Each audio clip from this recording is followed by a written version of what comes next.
मुजफ्फरनगर में विद्युत कर्मचारी संयुक्त संघर्ष समिति के पदाधिकारियों ने सरकार के नाम एक ज्ञापन सौंपा,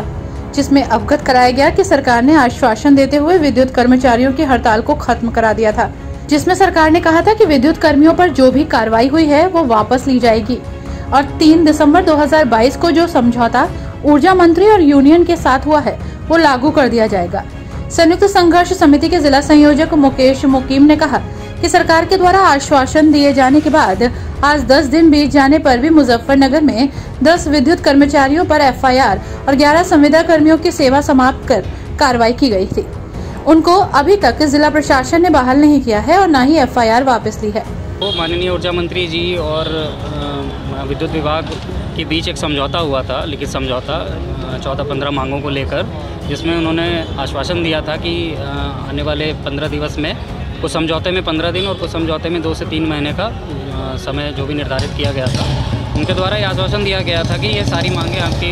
जायज़ हैं और इनको जो भी है आने वाले दिनों में लागू कर दिया जाएगा। ये लिखित समझौता हुआ था, लेकिन लगभग 3-4 महीने बीत जाने के बाद भी इस पर कोई सकारात्मक आउटकम नहीं आने की वजह से कई राउंड वार्ता की गई हमारे केंद्र के पदाधिकारियों द्वारा उनसे, और कई बार उनको जो 3 दिसंबर का समझौता था उसे लागू करने के लिए उनको याद दिलाया गया। उनके समझौते में जो भी हस्ताक्षर हैं, हमारे एमडी साहब के भी हस्ताक्षर हैं, उसमें सब लोगों की सहमति थी, लेकिन उसे जो है लागू नहीं किया गया। उसके बाद फिर हमें मजबूरन वर्ष जो है कार्य बहिष्कार व हड़ताल का रास्ता अपनाना पड़ा, और उसके बाद फिर संयुक्त प्रेस कॉन्फ्रेंस में माननीय ऊर्जा मंत्री जी, जिसमें हमारे चेयरमैन साहब भी उपस्थित थे, उन्होंने आश्वासन दिया था कि आपकी मांगों के लिए जो है उचित लेवल पर कमेटी बनाई जाएगी और जो भी मांगे हैं आपकी वो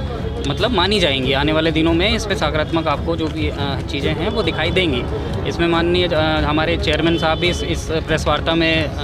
उपलब्ध थे, और उन्होंने प्रेस वार्ता में ये भी कहा था कि जो भी इस बीच में जो भी कार्रवाई हुई है, जितनी भी लगभग 4000 संविदा कर्मियों की नौकरी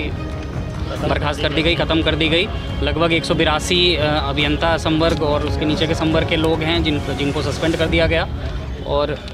कई पे एफआईआर भी दर्ज हुई है। लगभग 500-600 लोग ऐसे हैं जिन पे एस्मा एक्ट के तहत एफआईआर भी दर्ज हुई। तो माननीय मंत्री जी ने ये सारी प्रेस वार्ता में ये कहा था कि ये सारी चीज़ें जो भी कार्रवाई हुई हैं ये कार्रवाई वापस ली जाएंगी, लेकिन आज लगभग 10 दिन होने को चला है, लेकिन कोई भी कार्रवाई वापस नहीं ली जा रही है। उल्टा जो है बैक डेटिंग करके लोगों को 21-22 तारीख में 18 तारीख के आदेश प्राप्त हो रहे हैं, निलंबन के,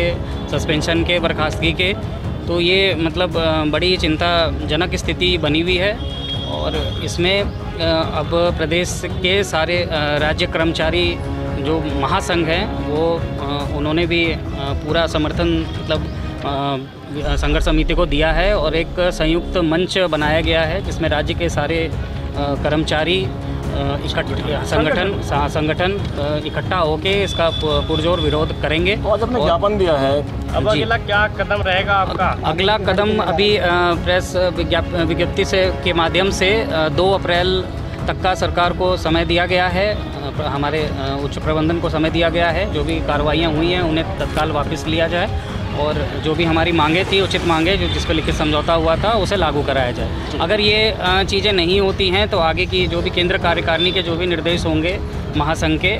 उसके हिसाब से आगे की हमारी जो भी है रणनीति बनाई जाएगी और उसको कार्यक्रम को आगे बढ़ाया जाएगा। विद्युत कर्मचारी संयुक्त संघर्ष समिति के जिला संयोजक मुकेश मुकीम ने कहा कि शीर्ष नेतृत्व ने फैसला लिया कि आगामी 2 अप्रैल तक कर्मचारियों पर की गई कार्रवाई वापस न हुई तो प्रांतीय आंदोलन के कार्यक्रम घोषित किए जाएंगे।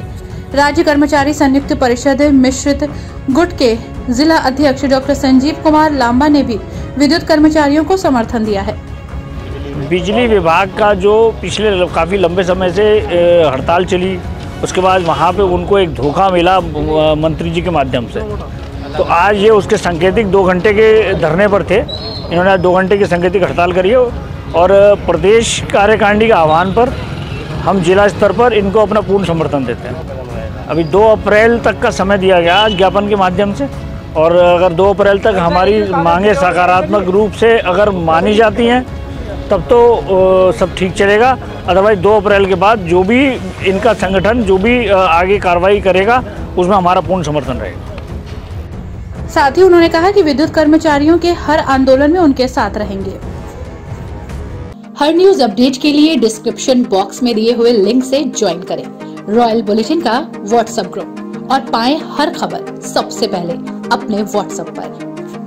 अपने आसपास की खबरों के लिए सब्सक्राइब करें रॉयल बुलेटिन और इस वीडियो पर कमेंट के जरिए अपनी राय देना ना भूलें।